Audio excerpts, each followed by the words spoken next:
अस्सलाम वालेकुम नाज़रीन, प्रोग्राम एग्री बिज़नेस के साथ मैं हूं आपका मेज़बान डॉक्टर अमजद बुखारी।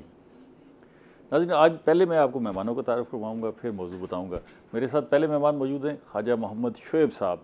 आप ज़राई माहिर हैं और ज़राअत को बड़ी बेहतर अंदाज से समझते हैं, ख़ास तौर पर कपास को, और बड़े अरसे से इस शोबे से वाबस्ता हैं और जो काटन के हवाले से कमेटियाँ हैं उनमें भी शरीक रहे और ये सारा मंजर जो है अपनी आँखों से देखते रहे।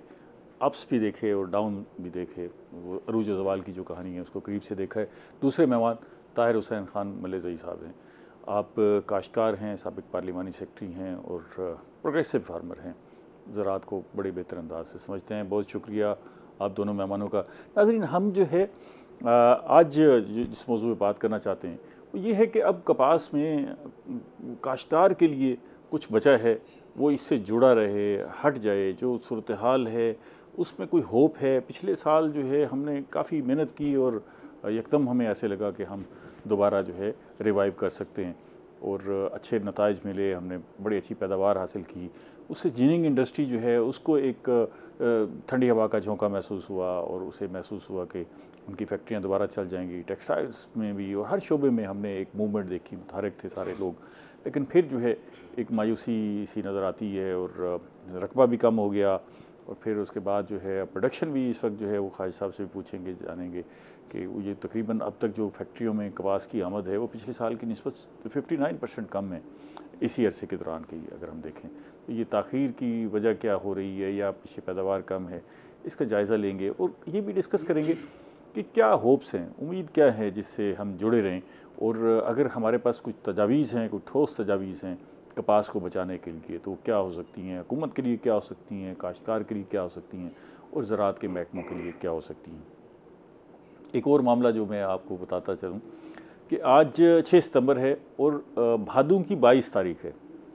तो भादों की ये जो 22 तारीख है, भादू जो है वो नानक शाही जो कैलेंडर है उससे रिलेटेड है। ये गुरु नानक ने, उनकी पैदाइश से जो है इसका नानक शाही कैलेंडर का आगाज़ होता है। और हमारे यहाँ बड़े सगीर में ये जो विसाख, जेठ, हाड़, सावन, भादू, मगर, पो और माघ, ये सारे जो महीने हैं ये बड़े इस कल्चर से एसोसिएटेड हैं और इनको इसी अंदाज से देखा जाता है। और ख़ास तौर पर जो है इसके हवाले से बड़ी यहाँ पर मिथ्स भी मशहूर हैं और ये कहा जाता है कि जी ये जो है नाम जो है वो 11 भाइयों पर हैं, 12 महीने हैं, 11 भाइयों पर हैं। और भादू जो नाम है वो एक बहन के नाम से रिलेटेड है और वो बड़ी जो है चुलबुल सी किस्म की बहन थी और वो चुलबुलाहट जो है हमें आज तक भादू में भी महसूस होती है।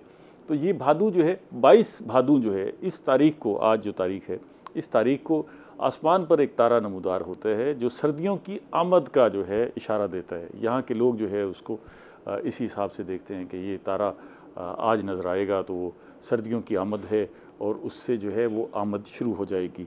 ये एक हफ़्ता भादू का होगा और उसके बाद जो है बाज़ाब्ता सर्दियों का आगाज़ हो जाएगा। यहाँ के लोग जो है इस मिथ को इस अंदाज से समझते हैं कि बाज़ाब्ता सर्दियों का आगाज़ हो जाएगा।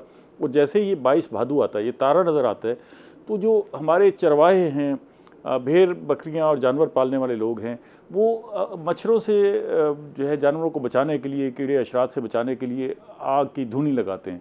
तो वो आज के दिन से वो धूनी भी छोड़ देते हैं कि अब जो है मौसम बदल रहा है। और फिर जो है जैसे ही भादू ख़त्म होता है तो शुमाल की सिमत से ठंडी हवा वो चलती है जो इस पूरे खित्ते के, बड़े सगीर के खित्ते में एक सर्दी की लहर की आमद की इतला देती है और फिर आहिस्ता आहिस्ता सर्दियाँ आ जाती हैं।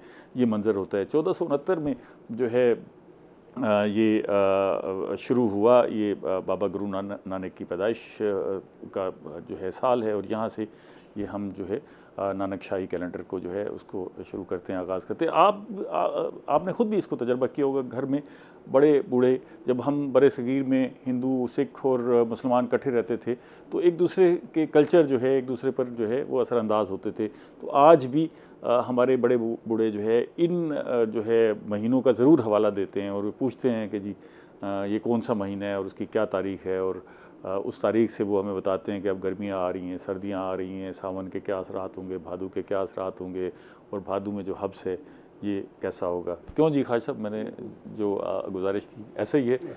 हाँ साहब, आपको भी ये तजर्बा होता होगा देहातों में? बड़े पक्के महीने ये वाले हाँ, ये जो हमारे ईस्वी कैलेंडर के महीनों से भी ज़्यादा हमारे देहातों में इन महीनों को जो है कई दफा तो ऐसा हुआ है कि सावन की यकम में और बारिश शुरू हो गई है। इतने पक्के महीने, इतने पक्के महीने हैं। और सावन और भादु जो है वो ख़ास तौर पे एसोसिएट है कि इसमें पोस्ट मानसून भी होती हैं और हब्स हो जाता है और उसकी वजह से जो है ह्यूमिडिटी बहुत ज़्यादा हो जाती है। तो ह्यूमिडिटी के क्या असरात होते हैं खान साहब, वो ज़रात पर जो है ये जो हब्स ज़्यादा हो जाते हैं तो जो लोगों की वर्किंग है वो कैसी हो जाती है? मतलब हब्स से आप काम कम हो जाता है या उसी रफ्तार से करते रहते हैं और जो उस वक्त की फसलें उन पे क्या असरात होते हैं? बुखारी साहब बहुत शुक्रिया कि आपने यहाँ पे मुझे मदऊ किया। जहाँ तक हफ्स की बात है तो मेरा ये ख्याल है कि शायद कोई भी ऐसी फसल नहीं है जो हफ्स की वजह से खुश होती हो। अभी पिछला आपने देखा तकरीबन पिछले कोई एक माह से ये मुख्तलिफ स्पेल में बारिशें होती रही और उसके बाद ह्यूमिडिटी बढ़ गई।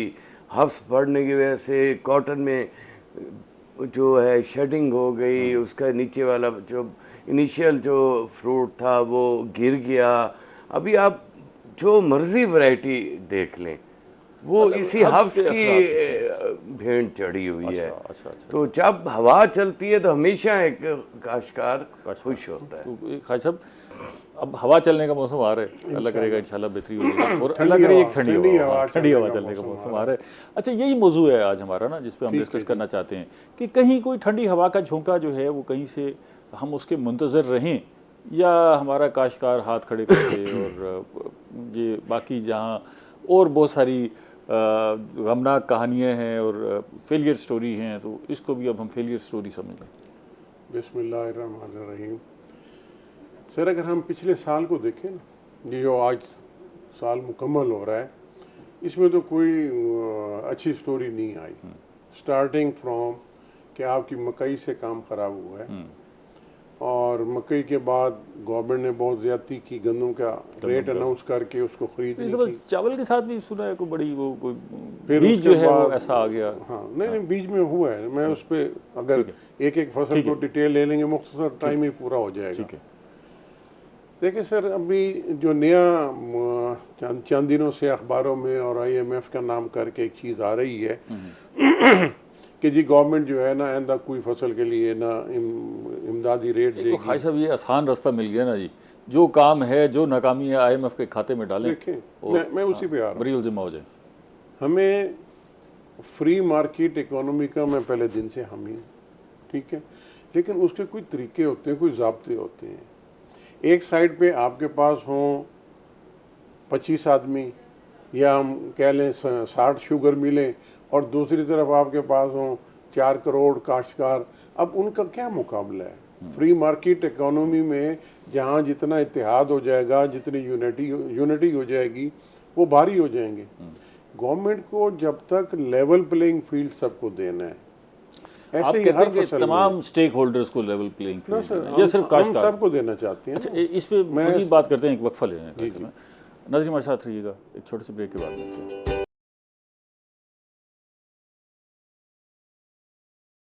वेलकम बैक नाजरीन। हम कपास पे बात कर रहे हैं और ये देख रहे हैं कि इसमें अब कोई उम्मीद की किरण बाकी है या आगे अंधेरा नज़र आ रहा है। खान साहब आप जिक्र कर रहे थे कि लेवल प्लेइंग फील्ड होना चाहिए, तो मैंने ये पूछा था कि ये लेवल प्लेइंग फील्ड जो है कपास से रिलेटेड सारे स्टेक होल्डर्स को मिलना चाहिए या सिर्फ आप काश्तकारों के फैसलों के बारे में बात करें? नहीं, सबको मिलना चाहिए। अच्छा हम अगर आप मुनासिब समझें तो हम गंदम से शुरू कर लें, जो बेसिक देखें। ये वाहिद फसल थी गंदम की जिसको गवर्नमेंट खरीद करती है, प्रोक्योरमेंट करती थी, अब छोड़ दिया इन्होंने। ये वाहिद रह गई थी, आप इसको इस तरह कर लें। हाँ, और उसको भी जो गवर्नमेंट की प्रोक्योरमेंट खरीद की कीमत थी ना, उसको भी कहते थे ये इमदादी कीमत है। अल्लाह के बंदो, इसमें इमदाद कहाँ से है? ये तो आप अपनी एक चीज़ खरीद करनी है। आपने उसका रेट दिया है कि जी इस रेट पर आप हमें ये दे दें तो हम खरीद कर लेंगे, नहीं तो मार्केट ले लेगी। उससे मुराद ये थी, स्पोर्ट प्राइस से मुराद ये थी कि अगर मार्केट में कीमत कम भी हो जाएगी तो हम आपकी स्पोर्ट प्राइस चलें, वो ठीक है। मकसद है कि वो उनके नज़रिया ये होगा। अब भाई जितनी भी हमारे पास फसलें हैं, गवर्नमेंट के पास एक कंप्लीट इदारा मौजूद है काश्तकार की रहनुमाई के लिए। इन्हें तमाम फसलों की इंडिकेटिव प्राइस बनानी चाहिए।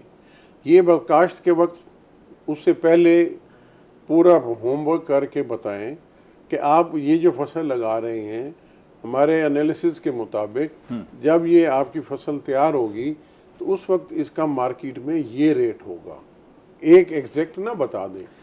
गंदम की मिसाल आपने सामने ली, लेकिन इसको अप्लाई जो है वो सारी फसलों पर होना चाहिए। तमाम पे मैं ज़रा ताहिर साहब को भी साथ शामिल कर लूँ कि भी इंडिकेटिव प्राइस सबके लिए दें। ये ताहिर साहब इंडिकेटिव प्राइस पे आते हैं, लेकिन शुरू यहीं से करते हैं कि आपको क्या नज़र आ रहा है बतौर काश्तकार कि कोई उम्मीद की किरण है? डॉक्टर साहब, इसमें गुजारिश ये है कि कॉटन के बगैर पाकिस्तान का सर्वाइवल नहीं है।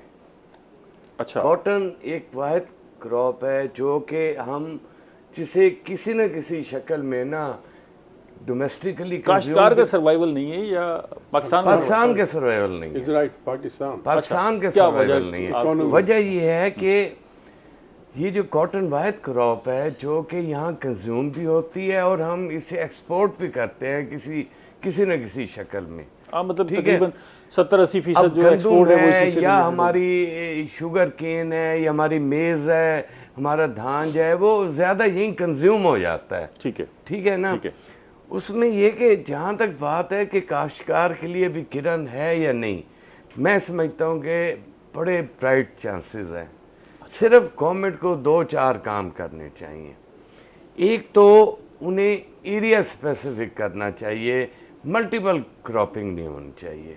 जोन बना दें, जोन बना कपास दें कि के लिए ये कि शुगर ये केन का इलाका जोन जो है, ये राइस का जोन है, ये एडिबल जितनी भी क्रॉप्स हैं उनका है, ये धान का है या ये कॉटन का है। उसमें क्योंकि जो बेस्ट अटैक हमारा आता है वो ज़्यादा आता ही मल्टीपल क्रॉपिंग की वजह से है। अच्छा, उससे नुकसान हाँ, हुआ। उससे हमने हर किस्म नुकसान। की फसलें उगानी और शुरू कर दी। अगर बहुत ज़्यादा फेल्योर जा रहा है कॉटन में तो एक डिपार्टमेंट है जिसे हम रिसर्च कहते हैं। पहले ये इस पे बात कर लेते हैं, ये जो आपने जोनिंग की बात की है ख्वाजा साहब, ये जोनिंग पे तो कोई खर्चा नहीं आता। हुकूमत ने सिर्फ तहकीक करके और रिजल्ट सामने रख के ऐलान ही करना है ना, ये तो फिर इसमें क्या कबात है? नहीं, जोनिंग जो है वो होनी चाहिए। हाँ, तो इसमें रुकावट क्या है? नहीं, मेरी बात हुकूमत सुने, नहीं करती। इसमें इस तरीके की जोनिंग मुमकिन है जो आज नहीं पहले ऑलरेडी थी। बिल्कुल ठीक है कि ये कॉटन जोन है, ये राइस जोन उसको हमने है, खुद ही तोड़ दिया, उसको खुद ही हुकूमतों ने बाख्तियार हाँ, लोगों ने तोड़ा। ठीक और कॉटन जोन में शुगर मिलें लग गई। उधर जो हर जोनिंग को जो है ना तोड़ा गया, सिर्फ ये कह कर के जी अवाम का भला इसमें है। ठीक है, वो अवाम का भला था या नहीं था, उससे आसान पहला ये सारे काम होने स्टेप बाय स्टेप हैं। ऑल ऑफ सडन एक ही साल में सारी चीज़ें नहीं। अभी पहले फेज़ में आप अगर जितना भी कर लें ना कि इस जोन में इस वैरायटी की कपास काश्त होनी है, उससे भी कोई काम बेहतर हो जाता है। हम तो वो भी नहीं कर रहे।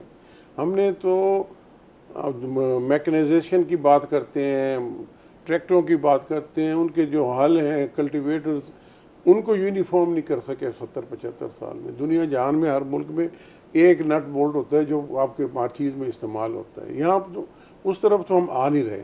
असल ज़रूरत उस चीज़ की है जो मलज़ई साहब ने फरमाया ना, हमें प्लानिंग जो है वो लॉन्ग टर्म प्लानिंग को डिज़ाइन करना चाहिए। खान साहब, आपकी नज़र में है कि आखिर अगर जोनिंग कोई इतना मुश्किल काम नहीं है तो हुकूमत की क्या कंस्ट्रेंट्स हो सकती हैं कि जोनिंग करने में मुश्किलात है? ये शुगर मिले मुश्किलात का एग्जैक्टली यही है कि वो इंसेंटिव उन्हें मिल रहा है ना काश्तकार को कि आपके 15 किलोमीटर पे एक शुगर मिल खड़ी है तो वो देखेगा कि यार पिछले 2 सालों से कॉटन फ्लॉप जा रही है, शुगर केन का कदरे बेहतर है तो मैं क्यों ना शुगर केन काश्त करूं। उसमें सूरत इतना जो एरिया है वो कॉटन का कम हो गया है, बड़ी ख़तरनाक हद तक कम हो गया है। उसकी वजह यही है कि गवर्नमेंट की तवज्जो नहीं है कॉटन पे, और जब तक गवर्नमेंट की कॉटन पे तवज्जो नहीं होगी ये मुल्क आगे नहीं बढ़ सकेंगे। पिछली दफ़ा जब गवर्नमेंट ने तवज्जो दी तो हमने कॉटन का एरिया भी बढ़ा लिया और पैदावार भी बढ़ा ली, खातर खा हमें इजाफा हो गया, उससे होप आ गई। इसका मतलब ये है कि आपकी राय ये है कि अगर हुकूमत तवज्जो दे तो चीज़ें ठीक हो सकती हैं। यकीन। अब वो दूसरा पॉइंट जो आप कह रहे थे कि एक तो ये जोनिंग होनी चाहिए, दूसरी जो है वो है रिसर्च की कमी है हमारे यहाँ। हमारे यहाँ प्री मैच्योर वैरायटीज़ आ जाती हैं, हमें काश्तकार को पता ही नहीं होता। मैंने 93-94 में शुरू की कॉटन सोइंग ना, तो उस वक्त बड़ी ठप्पेदार किस्म की वैरायटियाँ थी कि ये वैरायटी है, इसका लीफ का साइज़ ये होगा, इसके टिंडे का साइज़ ये होगा, इस पे फलां चीज़ अटैक करेगी नहीं करेगी, ये पानी कितना लेगी, ये कब मैच्योर होती है। अब ये होता है कि वहाँ से कोई ऐसी वैरायटी बन के नहीं आ रही कि उसमें हिट एंड ट्रायल है। एक वैरायटी आपको मिल गई, किसी ने कम पानी लगा दिया, किसी ने ज़्यादा लगा दिया, किसी ने पता नहीं क्या रिजल्ट इनपुट ज़्यादा दे दिया, वो उसका करैक्टर ही नहीं अभी सामने आ रहा ना। तो गवर्नमेंट को रिसर्च जितने भी इंस्टीट्यूट, इस पर बात करते हैं। खास साहब, ये बड़ा अहम मामला है कि ये बात तो सही है कि अगर हम 2 दहाइयाँ पीछे चले जाते हैं तो हमारे पास बड़ी पेटेंट सी वैरायटियाँ होती थी, पता होता था कि ये वैरायटी काश्त करेंगे, ये इसके नताइज होंगे, ये पैदावार होगी, ये सारा कुछ डालना है। तो अब ये हुआ क्या? नहीं, ये हुआ क्यों, ये आपने इस पर गौर नहीं किया? एक तो ये एक वजह तो खान साहब बता रहे हैं कि हमने तहकीक छोड़ दी। असल में एक क्रेज़ हो गया ना काश्तकार को, उसको जाली चमक दिखाई गई कि ये जी नया बीज है, ये अगर आप काश्त करेंगे तो आपको ये जो प्री मैच्योर सीड है ना, ऐसी वैरायटियाँ आई भी सही कि अच्छी पैदावार हुई। नहीं, प्री मैच्योर सीड असल प्रॉब्लम है। जो आपका F8 तक जाकर स्टेबल होकर, स्टेबिलिटी जिसमें मुकम्मल वैरायटियल करैक्टर्स आ जाते हैं, वो बीज जब बाहर आए तो उसका फिर 8-10 साल चलने में कोई मसला नहीं होता। ये जो प्री मैच्योर हैं F3 F4, उस पर जो लीकेज हो जाती है और वो काश्त हो लीकेज तो खुद करते हैं ना, ताकि रिजल्ट ट्रायल आपसे करवाना है, ज़ाहिर है वो खुद ट्रायल करेंगे तो बड़ा महदूद होगा। अच्छा, ये लीकेज पहले भी होती रही थी? देखें, इसके लिए जब ये पेटेंट वैरायटियाँ थी तो लीकेज उस वक्त भी होती थी। मेरी यार सुने, इसके लिए ये सारी चीज़ें घूम फिर के फिर हुकूमत के सर पे। गवर्नमेंट सीड के लिए, सिर्फ कॉटन की बात ना करें, तमाम सीड्स के लिए जो पॉलिसी दे उस पर फिर बड़ी सख्ती से अमल किया जाए। जो रिसर्च कर रहा है सीड पे लिए तो एक पूरा अलहदा प्रोग्राम भी हो सकता है। रिसर्च कर भी रहा है या नहीं कर रहा, ये भी, इस पर भी बात करते हैं। ज़रा एक ब्रेक ले लें। नाज़रीन, हमारे साथ रहिएगा, कपास पे बात कर रहे हैं, एक ब्रेक के बाद मिलते हैं। सर, मैं पिछली दफ़ा वेलकम बैक नाजरीन, हम बात कर रहे हैं कपास पे। हमारे साथ माहिरीन मौजूद हैं। खाई साहब, अभी जिक्र हो रहा था कि हमारी जो कपास के हवाले से, कपास के बीज के हवाले से जो तहकीक थी वो कमज़ोर पड़ गई। उसके वजूहात, उसके फैक्टर्स जो है वो बहुत सारे मल्टीपल हैं। एक तो ये है कि हमने अपने रिसर्च के इदारों को पैसा नहीं दिया, उन पर फोकस नहीं किया, साइंटिस्ट को वो ऑनर नहीं दी, तहकीक को हमने, अच्छा ये सिर्फ कपास के मैदान में नहीं हुआ, तकरीबन हर मैदान में हमने तहकीक के साथ यही सलूक किया और उसका नतीजा ये है कि अब कपास भी पीछे चली गई है। दूसरा ये हुआ कि एक अभी जिक्र किया, खान साहब ने भी जिक्र किया कि ये जो वैरायटीज़ जो है वो अभी अंडर प्रोसेस होती हैं, अंडर ट्रायल होती हैं, उनकी लीकेज हो जाती है, बाहर आके पता लगता है कि बड़े रकबे पर वो काश्त होना शुरू हो गई हैं, उसके मुज़र असरात जो है वो भी सामने आना शुरू हो जाते हैं और बाकी फसलों पर भी असरअंदाज होती है। अब आपके ज़हन में सजेशन है क्या कि मतलब हम देखें ना, हमारे पास सक्सेस स्टोरी माजी की मौजूद है, हमने अच्छी वैरायटियाँ बनाई हुई हैं, रिजल्ट्स भी लिए हैं, 1.5 करोड़ बेल तक भी पहुँचे। आपके पास क्या सजेशन है रिसर्च के लिए? देखें, आपने बहुत सवाल किए हैं, इसके 2 हिस्से हैं। ठीक है। पहला हिस्सा है फंडिंग का। फंडिंग, और आपने सिर्फ बात कर रहे हैं ना कॉटन पे। कॉटन के लिए गवर्नमेंट की तरफ से हमें फंडिंग की कोई ज़रूरत नहीं है। 1947 से कॉटन सेस का एक्ट मौजूद है, ये अंग्रेज़ के ज़माने से आ रहा है। वो इसी सेक्स की, कॉटन सेस की कलेक्शन की जाए तो उससे आपकी हमा किस्म रिसर्च, उसे भी हमने मुतराज़ा कर दिया। और मुतनाज़ा नहीं किया उसमें।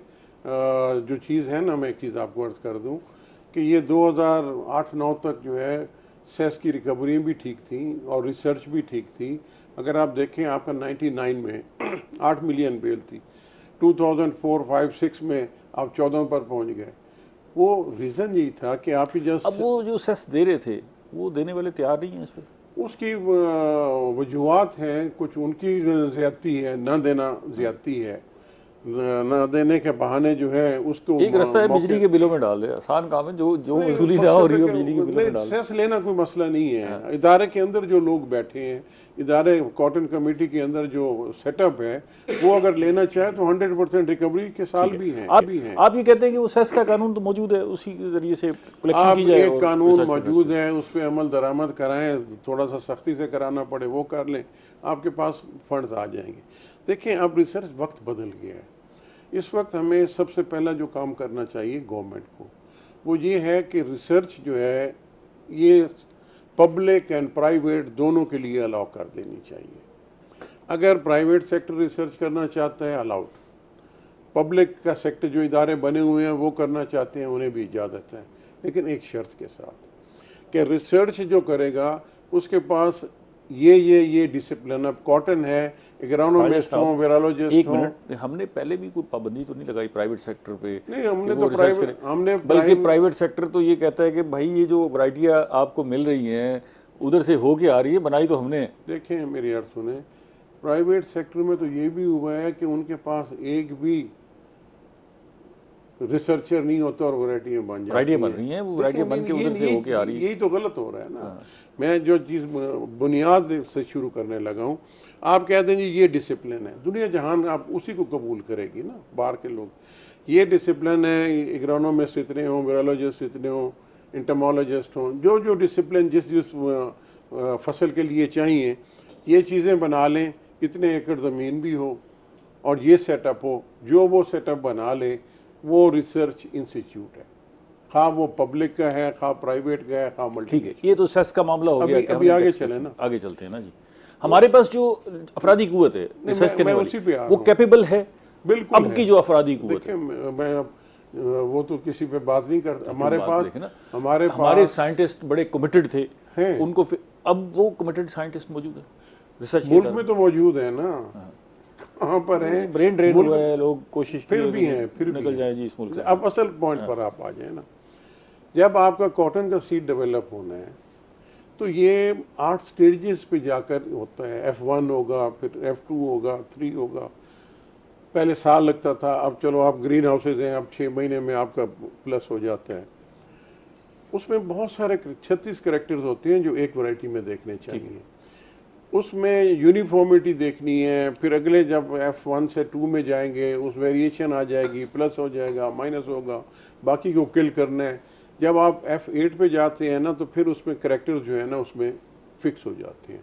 वो उस वक्त जाकर उसको वैरायटी या कह सकते हैं कि जी अब हमारे पास ये प्रेजेंटेबल चीज़ है, यूनिफॉर्मिटी भी उसमें आ गई है। वो जो आपने शुरू में बात की नहीं मरेजाई साहब ने कि ये लीफ होगा, ये इतना पानी लेगी, ये जो बिल्कुल डिसिप्लिन में F8 पे पहुंचेगी ना, उसके लिए ये चीज़ें साबित हो जाएंगी कि ये ज़रूरियात हैं और ये रिटर्न में आपको खान साहब को भी इसमें शामिल। लेकिन जैसे ही वो अब आपकी चीज़ F8 पे पहुंचे ना, उसका आप ऑक्शन करें। मैं बस बीमारी का हल बता रहा हूँ। गवर्नमेंट सेक्टर में है, अगर वो सरकारी इदारे में बताई है तो फिर उसका क्या ऑप्शन? इवन यही तो हल बता रहा हूँ। फिर आप वो इश्तिहार देंगे कि जी मेरे पास 1 एकड़ ये वैरायटी है, ये उसके करैक्टर्स हैं, इसका फल, सीड, फसल यहाँ मौजूद है, आकर विजिट करें, कोई बंदा आकर उसे परचेज कर ले।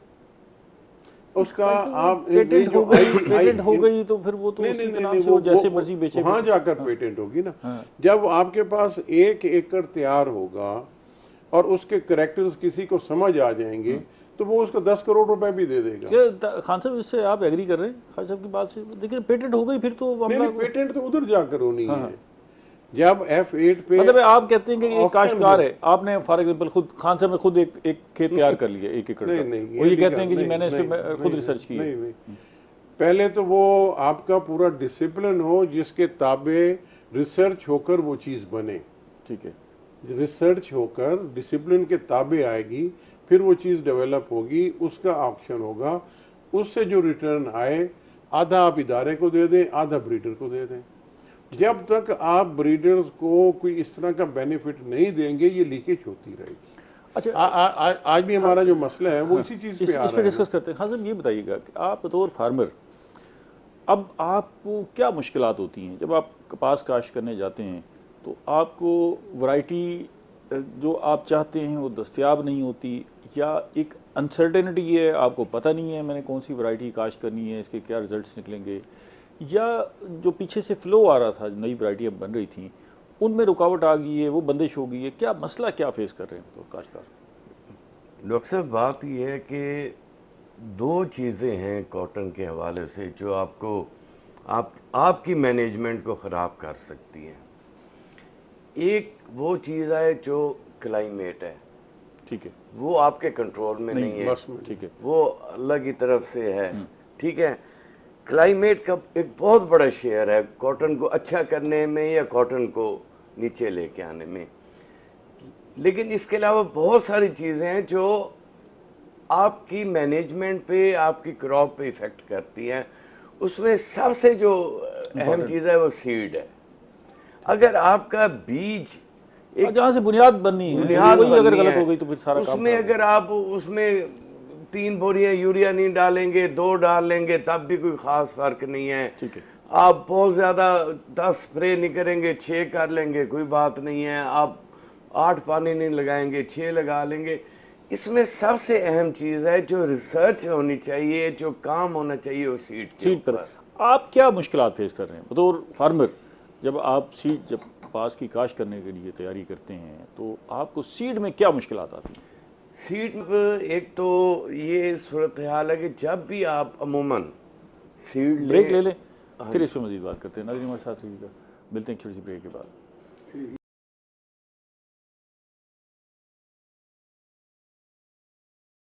वेलकम बैक नाजरीन, हम बात कर रहे हैं कपास पर और हमारे साथ एक्सपर्ट्स मौजूद हैं। खान साहब, आपसे बात हो रही थी और वो तशनीकी रह गई उसमें कि ये बतौर फार्मर आपको मुश्किल क्या आती है कपास की जो बीज है उसकी ख़रीदारी में या उसके असूल में? डॉक्टर साहब, उसमें ये कि अक्सर ये देखा गया है कि जब आप कॉटन का सीड लेते हैं ना, हर सीड का एक अपना पोटेंशियल होता है। ठीक है, कोई सीड जो है वो आपको हेल्दी प्लांट देता है, कोई बहुत सारे सीड उसमें ये होते हैं जो बड़े वीक, आपको कम पोटेंशियल वाले प्लांट देते हैं। आप फौरी तौर पे नहीं बता सकते कि उसमें क्या कौन सा हेल्दी है और कौन सा वीक है, लेकिन जो साइंटिस्ट है वो उसे मुख्तलिफ तरीक़ों से प्रोसेस करके वो ये कर सकता है कि जितना भी हेल्दी प्लांट वाले सीड हैं वो दिए जाएं। दूसरी जो बहुत बड़ी कमी है कॉटन में वो ये है कि कॉटन का हाइब्रिड बीज हमें आज तक नहीं मिला। आप देख लें कि क्रॉप मेज़ है, प्राइवेट कंपनियां, चूँकि ये भी एक अपनी जगह बात है कि हर साल नया बनता है हाइब्रिड, लेकिन प्राइवेट पाइनर कंपनी है, फलां कंपनी, उन्होंने वो खुद मैच, क्रॉस मैच वगैरह करके और ख़ुद उनकी सारी करते हैं हाइब्रिड। तो कपास में क्यों नहीं लेके आते? आज तक नहीं आया हमारे पास, रिसर्च इस पे हो ही नहीं रही। ये देखिए ना, बाकी शोबों में तो मैदान में हैं, निजी शोबा कंपनियां हैं, इसमें कपास में क्यों नहीं आ रही? जो हमें बताया गया है उस मुताबिक तो ये है कि ये जो आखिरी एच है ना, ये हाइब्रिड है। MNH, CM, FH, ये जितने भी है हाइब्रिड है, वो कहते हैं हम। लेकिन कॉटन में एक और चीज़ है, वो करैक्टर्स भी तो सामने होने चाहिए ना जी। अगर इसमें ये है कि कॉटन में ना, अगर इसको आप रिसर्च करते हुए F8 तक ले जाते हैं और उसके करैक्टर्स में यूनिफॉर्मिटी आ जाती है, ये है ओपन पोलिनेशन इनकी ना, तो फिर वो उसमें करैक्टर रह जाते हैं। आपकी MNH 93 थी, ठीक है, तो वैरायटी कितने साल चली है? 25 साल चलती रही, वो बड़े अच्छे रिजल्ट थी, बड़े अच्छे रिजल्ट। इसमें मैं वही चीज़ अर्ज कर रहा हूँ, ये जब हमारा प्री मैच्योर सीड लीक होता है, वो लीकेज की वजह से वो नाम तो वही चल रहा होता है, होता वो नहीं होता वही। अच्छा खान साहब, अब क्योंकि प्रोग्राम का वक्त महदूद है, हम जरा आगे चलते हैं, चीज़ें रह जाएंगी। हाँ जी, एक तो हमने जिक्र कर लिया ना जी, एक तहकीक है जी, ठीक है ना, और सीड है, क्लाइमेटिक चेंजेस का भी जिक्र आ गया, और क्या हो सकता है जिससे हम बेहतरी ला सकते हैं? जूनिंग भी हो गई जी। उसमें ये कि कॉटन के हवाले से हमारी इनपुट्स जो हैं वो बहुत कॉस्टली हैं। यानी अगर आप कैलकुलेट करें ना कि कितने का सीड है, कितने की प्लोइंग है, कितने के आपका डीजल है, आपकी पानी की कॉस्ट, फिर बेयकीनी भी सबसे ज़्यादा, और सबसे बड़ी बात है बेयकीनी है वहाँ पे। एक बात मैं आपको बता दूं कि गवर्नमेंट जो मर्जी कर ले एक कॉटन की रेट के ऊपर, कॉटन अपना रेट हमेशा खुद बनाती है, ये एक पक्की ठक्की बात आजकल है। क्या रेट चल रहा है? आजकल तो एकदम 10,300 पे किया है, और अभी वही अच्छी तकरीबन कुछ 6,500-7,000 पे आ गया, इतना फ्लैक्चुएट कर रहा है। ओह अच्छा। तो मतलब 200-400 की और बात होती है, 3-3 यानी 40% एकदम नीचे चले जाना और ऊपर चले जाना, ये एक बड़ा इशू है। एक सर्टेनिटी होनी चाहिए इनपुट्स। सर्टेनिटी का तो फिर वही रास्ता है, टीसीपी मैदान में आए, कुछ थोड़ा सा वहाँ से खरीदारी करे तो मैं कुछ बचत हो इसमें सकती है। आपको- आपके जिन में कुछ तजवीज़ है? देखें, ये कॉटन, सिर्फ कॉटन की बात हाँ, कॉटन मैं की करने बात लगा हूँ।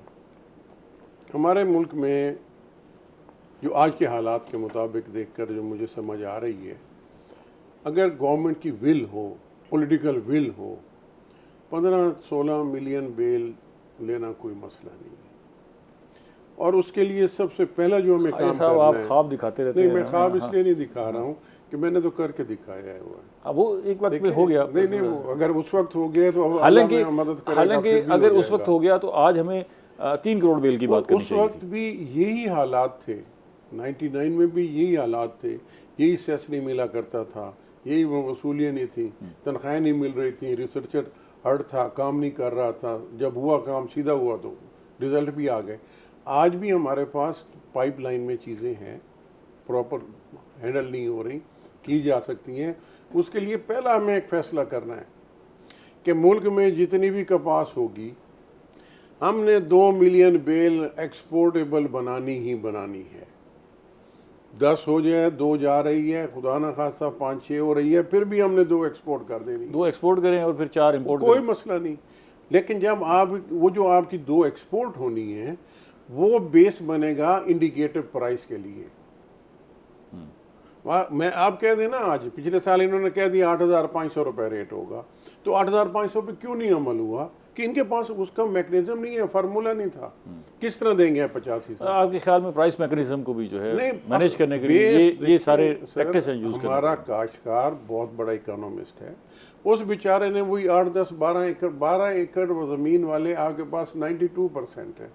उस 12 एकड़ से उसने घर भी चलाना है, बच्चों को भी पढ़ाना है, खुशी गमी अपनी भी निभानी है, वो बहुत बड़ा वो तो बाहर नहीं जा सकता। ये खान साहब ये बताएं कि ये सारी बहरान की कैफियत देखते हुए आप मायूस हुए या अभी तक जुड़े हुए हैं कॉटन के साथ, और जुड़े रहेंगे या पीछे हट जाएंगे? डॉक्टर साहब, बात यह है कि जहाँ तक मैंने पहले भी शुरू में कहा है कि पाकिस्तान की बका जो है वो कॉटन में है। आपकी बका भी तो चाहिए ना। हम काश्तकार की बका मैं भी तो ज़ाती चाहिए। तौर पे मैं इस चीज़ पे बिलीव करता हूँ कि अगर मैं कॉटन काश्त कर रहा हूँ तो मैं थोड़ा बहुत हिस्सा पाकिस्तान की इकॉनमी में डाल रहा हूँ। ठीक है। बेशक मुझे उससे लॉस बर्दाश्त करना पड़ रहा है या प्रॉफिट बर्दाश्त करना पड़ रहा है, मेरा मतलब मेरी थिंकिंग ये है। ठीक है। अभी इंशाल्लाह उम्मीद है कि जो अगली क्रॉप होगी कॉटन की, मैं अल्लाह से होपफुल हूँ कि तकरीबन 14-15 मिलियन कांट की तवक्को है हमें। उसकी वजह ये है कि हमारा एरिया बड़ा एनहांस कर जाएगा। जो कुछ गंदम के साथ हुआ है, तकरीबन 50-60% जो गंदम का एरिया है वो कॉटन में शिफ्ट हो रहा है। जो धान का हुआ है वो उसके साथ कॉटन भी में शिफ्ट हो रहा मकई के है, साथ जो भी मेज का हुआ है वो कॉटन में शिफ्ट हो रहा है। मतलब आपके ख्याल में काश्तकार वापस आ रहे हैं कपास की तरफ? खास तौर पे जो अर्ली कॉटन है, हाँ। जिसे हम तकरीबन मार्च में लगाते हैं या एंड ऑफ फरवरी भी अगर टेम्परेचर कुछ बेहतर हो तो उसे लगा लेते हैं, उसकी अगले साल बहुत ज्यादा काश्त होने जा रही है। अगर गवर्नमेंट थोड़ी सी कॉटन की तरफ तवज्जो दे, थोड़ा सा काश्तकार को सपोर्ट करे, पेट्रोल, डीजल, बिजली के बिल, इनपुट्स, खाद वगैरह, पेस्टिसाइड, इसे कोई थोड़ा सा ना रैशनलाइज अगर कर लेना तो इंशाल्लाह कोई वजह नहीं है कि 14-15 लाख बेल ना हो। मिलियन। ये तो खान साहब ने बड़ा खुश कर दिया। नहीं बिल्कुल, मैं तो एग्री करते हैं। आपको शुरू में कहा कि इस वक्त हमारे पास वो वैरायटी आ गई हैं जिनमें पोटेंशियल है। ये बताएं, वो जो जिनर हैं बेचारे फैक्ट्रियां बंद करके बैठे हुए हैं, वो अपनी फैक्ट्रियां खड़ी रखें या जाके बेच आएं, क्या करें? देखिए ये तो ये देखिए ये इन हालात में मेरी अर्ज सुनिए, ये फैसला तो हर एक ने अपनी इकोनॉमिक्स को देखकर करना है। लेकिन मेरा जूनियर भाइयों से सिर्फ एक रिक्वेस्ट है कि यहाँ मुझे दिखाएं कि पूरे पाकिस्तान में 1957 मॉडल के बाद भी कोई मशीनरी आई है। हाँ, नहीं ये तो उनके ऊपर बड़ा इल्ज़ाम लगता है कि उन्होंने कोशिश ही नहीं की। देखे ना, हाँ, वो standard वो maintain भी करें। अपने आप को कुछ बेहतर करें ना। लेकिन इन हालात में क्या बेहतर करें? पुरानी उसका फैक्ट्री हल बेचने उसका की- मैंने आपको एक लाइन में बता दी है। हाँ। आपने जिस दिन ये कहा कि स्टेट की तरफ से रियासत पाकिस्तान ने फैसला किया है कि हमने जो भी हो 2 मिलियन बेल एक्सपोर्ट करनी है, जिस दिन आपने एक्सपोर्ट के लिए प्रोक्योरमेंट शुरू कर दी, आपकी क्वालिटी भी इम्प्रूव हो जाएगी, आपकी ट्रैश लेवल भी कम हो जाएगा, एक वेव आ जाएगी, बेहतरी की वेव आ एक जाएगी। वो एक ठीक है। नया जज्बा, ठीक एक नया वो आएगा कि एक नया रास्ता। बहुत शुक्रिया बन खालिद साहब, प्रोग्राम का वक्त खत्म हो गया है। तारिक मदनी साहब आपका बहुत शुक्रिया। नाज़रीन, हमने बात की है कपास पे। अभी जो हम लुबे-लुबाब निकला है, जिस नतीजे पे पहुँचे हैं, वो उम्मीद की किरण बाकी है, और बल्कि उम्मीद से ज़्यादा जो है बातें हुई हैं, और ये तवक्को की जा रही है कि अगली दफ़ा शायद जो है बाकी क्रॉप्स का रिजल्ट देखते हुए कपास की तरफ काश्तकार ज़्यादा माइल हो। अल्लाह करे ऐसा हो, क्योंकि हमारी बहुत सारी इंडस्ट्री इससे जुड़ी हुई है। हमारी एक्सपोर्ट का एक बड़ा हिस्सा जो है वो काटन और काटन से एसोसिएटेड इंडस्ट्री से जाता है, और हमारे पास जो है रोज़गार मिल रहा है, वो भी बड़ा ज़रिया जो है ये टेक्सटाइल मिल्स हैं। तो आप हिम्मत ना हारें, कोशिश करें, जारी रखें अपनी कोशिश को, और जो फसल अब आपने उगाई हुई है उससे भी अच्छा रिजल्ट्स लें, और इसकी बुनियाद पर अगली फसल की भी तैयारी करें। अगले प्रोग्राम तक इजाज़त दीजिए। अल्लाह ने के बाद।